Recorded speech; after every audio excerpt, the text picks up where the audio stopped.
मैं देख लेता हूँ एक बार। हाँ, मैं देखा नहीं। हाँ, बताइए। हाँ, तो बेसिकली मेरा भी सिचुएशन जैम में तो ज़्यादा अच्छा रैंक है नहीं, और गेट में भी ज़्यादा अच्छा नहीं है, दोनों में 250 के आसपास ही है। तो उसमें फाइव परसेंट नहीं भी होगा भी चांस है।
तो आपके पास अभी तो बैचलर डिग्री है ना?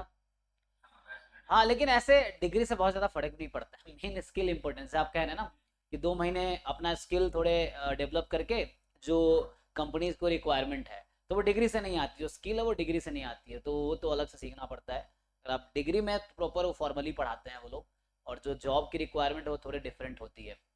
तो वो भी कर सकते हैं अगर जॉब करनी है तो ये है। लेकिन अगर आगे हायर एजुकेशन पर्पस, तो मुझे तो ऐसा लगता है ठीक है, आईआईटी नहीं मिलेगा। एनआईटी में भी जो आपको मिलेंगे वो जनरली एमएससी मैथमेटिक्स कोर्सेज से मिलेंगे हाँ, हाँ। एनआईटी में, क्योंकि बाकी एक ही एनआईटी है जो एमएससी कंप्यूटर साइंस ऑफर करती है, वो एनआईटी त्रिची है। बाकी तो सब एमएससी मैथमेटिक्स ऑफर करती है। तो ये है। बाकी ट्रिपल आईटी में लखनऊ में है, 3 कोर्सेज हैं: MSc data science, MSc AI M L M, machine learning and artificial intelligence, और तीसरा है एमएससी इकोनॉमिक साइंस। और एक और आया ना इंस्टीट्यूट है, कौन सा है वो, पुणे वाला जो है, इंडियन इंस्टीट्यूट हाँ, ऑफ क्या वो है, स्पेस डी ऐसा कुछ। डीआरडीओ टाइप का ही है कुछ। हाँ हाँ हाँ, तो कुछ इस तरह से है। डिफेंस इंस्टीट्यूट टाइप का है कोई, है ना? हाँ, डीआईएटी ऐसा कुछ नाम हाँ, डायट, सही बात। सो ऐसा कुछ है। ऐसा कुछ डायट या पता नहीं क्या है, मैं भूल गया। सो ऐसे ही कुछ है ना, डी आई है। हाँ, A F. Defence institute advance technology करके ये ना, कुछ है। हाँ ये डायट ठीक है, हाँ। Defence institute of advance technology. 800 पर एडवांस लेवल पर कौन मिल जाएगा? Triple IT principal computer science नहीं, लेकिन वो किस रैंक, किस कैटेगरी को मिलेगा? जनरल को मिल जाएगा। और मिल जाएगा पक्का? नहीं, I don't think. NIT Trichy की ही रहती है क्लोजिंग रैंक 150 तक जाएगी। हाँ। वो तो चल ही जाएगा ना ट्रिपल आईटी वो। अरे तुम ट्रिपल आईटी लखनऊ की बात कर रहे हो? नहीं, लखनऊ में ट्रिपल आईटी। अच्छा, ट्रिपल आईटी त्रिची। हाँ, यहाँ पे कंप्यूटर साइंस है। अच्छा, ट्रिपल आईटी त्रिची ने शुरू किया है, ओके। सो यहाँ इस बार आप कह रहे हो कि ये, हाँ ये मिल सकता है। तो इसमें क्या कोर्स है ट्रिपल आईटी त्रिची में? Computer science. MSc computer science इन्होंने भी शुरू किया है, ओके, बढ़िया है। सो एक तो एनआईटी त्रिची है ना, एनआईटी त्रिची में एमएससी कंप्यूटर साइंस है। हाँ, ट्रिपल आईटी त्रिची मिल जाएगा। आई थिंक ये इस बार इंट्रोड्यूस किया होगा, फिर फर्स्ट टाइम ही होगा। हाँ, इस बार पहली बार ही रहा होगा।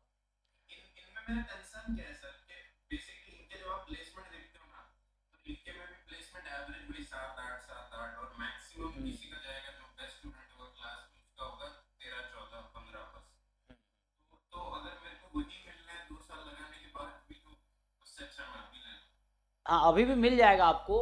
लेकिन कई बार जब जॉब स्विच करते हैं वहाँ जरूरत नहीं पड़ेगी डिग्री की, वहाँ दिखाना पड़ता है ना डिग्री, ऐसा कुछ जैसे। हाँ, डिग्री तो मेरे पास है। तो आपके पास बैचलर्स डिग्री है ना अभी तो? हाँ, हाँ, ओके, तो बैचलर्स से कोई प्रॉब्लम तो नहीं है, लेकिन मुझे लगता है बैचलर शायद आपका अब्रोड से, इंडिया से है? हाँ, बाहर बाहर से। से ही ना, आपका तो अब्रोड से है तो। हाँ, वैसे कोई दिक्कत नहीं होगा। जॉब भी अभी आप जॉब कर सकते हो, तो ये मुझे लगता है आपको थोड़ा पर्सनल चॉइस इसमें डिपेंड करेगा, आपके और फैमिली का व्यूज़ क्या है। सो अगर जैसे डिग्री, कई बार रहता है कि आगे आपको हायर एजुकेशन करने का मन हो गया, जैसे जॉब ज्वाइन किया आपने, मज़ा नहीं आया, या आपको लगा कि ये life I can not do more, तो फिर आप उसके लिए वापस आप हायर एजुकेशन में शिफ्ट करोगे। तो फिर आपको वापस मास्टर डिग्री करना पड़ेगा, देन पीएचडी, अगर आप करना चाहो तो। जैसे बहुत सारे लोग हैं, जैसे आईआईटी बॉम्बे में मेरी क्लासमेट थी नेत्रा, जिसके साथ मैंने सेशन किया था, नेत्रा प्रभु। उसका वेल्स फार्गो में था 26-27 लाख का पैकेज था अराउंड। फिर उसने 2 साल जॉब की, अभी वो यूनिवर्सिटी ऑफ साउथ कोरोलिना में पीएचडी स्टैटिस्टिक्स ज्वाइन की है। तो ऐसे लोग बहुत सारे हैं जो 1-2 साल जॉब करते। वही मेरा जूनियर था स्वामीनाथन, वो भी बॉम्बे में था, उसको भी वहीं मुंबई में ही जॉब था, उसका भी अराउंड 20 लाख के करीब पैकेज था। वो छोड़ के अभी यूनिवर्सिटी ऑफ शिकागो से पीएचडी कर रहा है। तो ऐसे बहुत सारे लोग हैं जो बाद में उनको लगता है कि कॉर्पोरेट लाइफ मतलब मज़ा नहीं आ रहा, या जो चाहिए वो 2-3 साल में 10-20 मतलब लाइक मान लो 50-60 लाख रुपए कमा लिए, फिर लगता है कि पैसे अकाउंट में पड़े, मतलब ऐसा अलग अलग उनके एक्सपीरियंसेस रहते हैं। तो उनको लगता है क्या ही करेंगे इतने पैसे लेके, फिर वो आगे स्विच कर जाते हैं। तो ऐसे हैं। तो अभी आप जॉब कर लो, कोई दिक्कत नहीं। अभी मुझे लगता है अगर आपको मिल रहा है, आपको जो खाली बैठे हैं तो एक्सप्लोर करने में कोई दिक्कत नहीं है। लेकिन कई बार समय के हिसाब से मूड चेंज होता रहता है लाइफ में ना। जैसे मैं एग्जांपल दिया तो गौरव अग्रवाल जैसे है, जो आईएएस में फर्स्ट रैंकर, उनका मैं लाइव देखता हूँ तो मैं सोचता हूँ कि वो बंदा 1.5 करोड़ अराउंड पर ईयर का पैकेज था उसका। 1 साल में 1.5 करोड़ रुपए कमाता था वो हांगकांग में। और पता नहीं दिमाग में क्या सवार हुआ, जबकि उसने आईआईटी कानपुर से बीटेक किया, आईआईएम लखनऊ से एमबीए किया, उसके बाद फिर उसने जॉब किया, और जॉब में 1.5 करोड़ अराउंड 1.5 करोड़ का अराउंड पैकेज था उसका। उसके बाद उन्होंने उसके दिमाग में आया कि नहीं मुझे यूपीएससी करना है, फिर वो सब छोड़ छाड़ के दिल्ली में आके यूपीएससी तैयारी कर रहे हैं, और फाइनली उन्होंने किया भी। फर्स्ट अटेम्प्ट में आईपीएस मिला, सेकंड अटेम्प्ट में आईएएस मिला, वो कर रहे हैं। तो अभी आईएएस में सैलरी क्या, वही इनिशियल सैलरी 60-70 हज़ार रुपये है, फिर बाद में वो इंक्रीज होती है। तो लेकिन वही चीज़ है कि एक टाइम पे लगता है, मैं उनका इंटरव्यू सुना था, अब यूट्यूब पे है उनका इंटरव्यू, उन्होंने पूछा गया कि ऐसा क्या हुआ कि मतलब अचानक लगा कि नहीं इतने पैसे नहीं कमाने। तो उन्होंने यही कहा कि तुम पैसे ना, मैं उनका आंसर ये था, मुझे रियलाइज ये हुआ कि पैसे अकाउंट में पड़े हुए हैं। और सेम कनिष्क कटारिया का है जो 2018 का फर्स्ट रैंकर है, वो भी साउथ कोरिया में सैमसंग में था, मतलब हालांकि बड़े में जो सैमसंग में थे वो एक्चुअली। तो उन्होंने, उनका भी सेम था, उनका भी अराउंड बहुत अच्छा पैकेज था, आईआईटी बॉम्बे से बीटेक थे वो।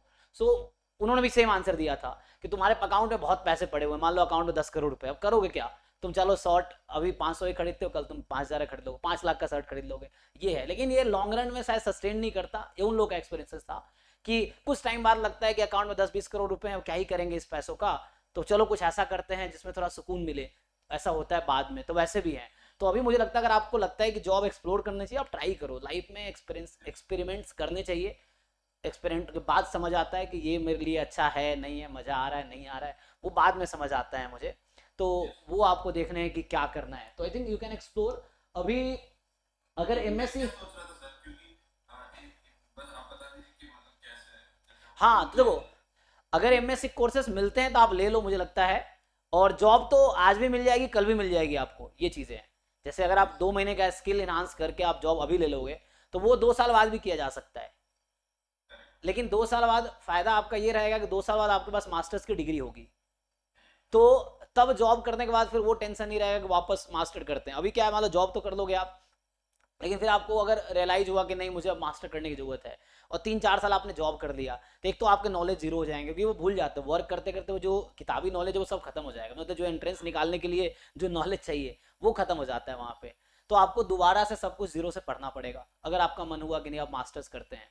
तो फिर वापस आप वहीं पे आ जाओगे जहाँ पे आज हो। मतलब अगर 3 साल बाद आपको लगा कि मुझे मास्टर्स करनी है, तो देन आप यही प्रिपरेशन फिर से स्टार्ट करोगे जो अभी आप कर रहे हो। सो फिर वो मास्टर्स करोगे, देन आगे जाकर जो भी फिर जॉब है। सो अगर अभी मास्टर्स डिग्री आपको मिलती है तो आप, क्योंकि आपको फाइनेंशियल भी प्रॉब्लम है नहीं, जनरली उन बच्चों को दिक्कत होती है घर पे फाइनेंशियल इशूज है ना, इनको पैसे घर पे देने हैं कमा के, जैसे मैं भी उनमें से एक था। तो वैसा रहता है, तो वहाँ जरूर मजबूरी होती है कि भाई तुम पैसे कमाने हैं तुम्हें, तो फिर आप वैसे डिसीजन लेते हो। आपको कुछ फाइनेंशियल इशू भी नहीं है, तो अभी अगर ऑफर मिलते हैं, मुझे तो पूरा भरोसा है आपको सीएमआई इजीली मिल जाएगा, मतलब इस बार ये है। तो आप इसको मिल जाएगा। 95% श्योर है हाँ कि सीएमआई मिल जाएगा। हाँ लेकिन हमको बस वो 5% के लिए था, क्योंकि मैं क्या और क्या सोच रहा था, मैं किस हिसाब से सोच रहा था, मान लो अगर नहीं मिले तो मैं 1 साल 2 साल तक ट्राई करूँ कि जॉब के साथ साथ प्रिपरेशन ये भी कर सकते हैं। तो करते रहूँ, पर फिर जैम का स्टैट्स दे दूँ, मैथ दे दूँ, ये अगले साल उसके अगले साल दे दूँ, तो फिर भी एमएससी हो जाएगी। ये भी ठीक है। तो मुझे तो लगता है सीएमआई मिल जाएगा आपको। तो इन इंस्टीट्यूट्स में अगर आपको मान लो नहीं मिलता है अच्छा इंस्टीट्यूट, और आपको लगता है कि नहीं मुझे नहीं करना, तो आप 1-2 साल जॉब कर लो, साथ में प्रिपरेशन भी कंटिन्यू रखो। जब आपको एक आईआईटीज मिल जाए 1 साल बाद, मान लो नेक्स्ट ईयर आपने एग्जाम दिया, और चूंकि आपके पास अच्छा एक्सपीरियंस हो गया एंट्रेंस प्रिपरेशन का, तो नेक्स्ट ईयर इसलिए आप अच्छा रैंक ले आओगे जैम में भी इवन। तो ये है, तो आप नेक्स्ट ईयर एडमिशन लेना, 1 साल जब तक आप जॉब कर लो, उससे जॉब का भी एक्सपीरियंस हो जाएगा और साथ में प्रिपरेशन भी हो जाएगी, तो दोनों हो सकता है, ये भी ठीक है, दिस इज फाइन। तो ऐसा किया जा सकता है ना। ठीक है, आई थिंक यही है ना, ठीक है फिर। Yes, sir. हाँ, तो बट मुझे लगता है वैसे जरूरत नहीं पड़ेगी आपको, CMI में एडमिशन हो जाएगा ना ये। हाँ, देखते हैं, ठीक है चलिए, हाँ Thank you. थैंक यू, हाँ।